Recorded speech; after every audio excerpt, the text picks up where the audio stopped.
Les rencontres du Papotin est devenu en moins d'un an le rendez-vous mensuel à ne pas manquer sur France 2. Si l'émission cartonne, elle a mis du temps à se monter comme l'ont expliqué les responsables de ce programme si original à Libération. Depuis le samedi 3 septembre 2022, les téléspectateurs de France 2 peuvent retrouver chaque mois un rendez-vous pas comme les autres après le journal de 20 h de Laurent Delahousse, les rencontres du Papotin. Dans ce programme, des personnes atteintes de troubles du spectre autistique interviewent une personnalité. Sans filtre, de nombreuses questions, même les plus osées, sont posées.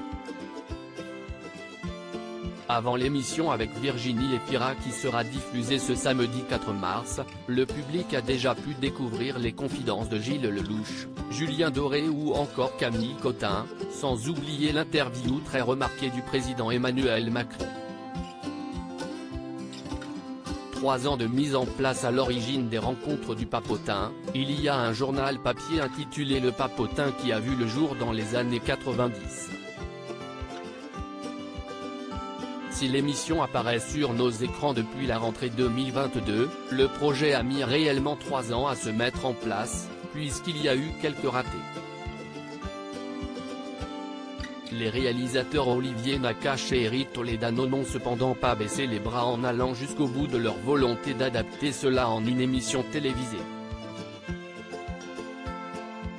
Pourquoi ça a été si long ? Au début, on a eu du mal à se rencontrer, c'était cordial, mais ça ne marchait pas, a expliqué le psychologue Julien Banquillon. Avant d'ajouter, le Papotin, si est un joyeux bordel, difficile à cadrer. Monter une émission en claquant des doigts, faire un truc carré avec un plateau, des questions précises et répétées, un temps de parole précis pour chacun, ça ne marche pas ici.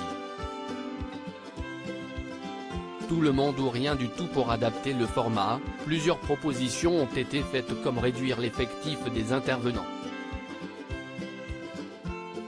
Il était hors de question pour l'équipe de procéder ainsi. On nous a même parlé de faire un casting et de n'en garder que quelques-uns. Ça allait contre ce qu'on défend, le Papotin se fait avec tout le monde ou ne se fait pas, a confié Driss Elkezi, le fondateur du journal Le Papotin. Et finalement, ils y sont arrivés et la formule de télévision garde notre ADN, vous ne pouvez pas imaginer à quel point je suis heureux de faire voir ça, s'est réjoui l'ancien professeur de français et ex-éducateur à l'hôpital de jour d'Antony.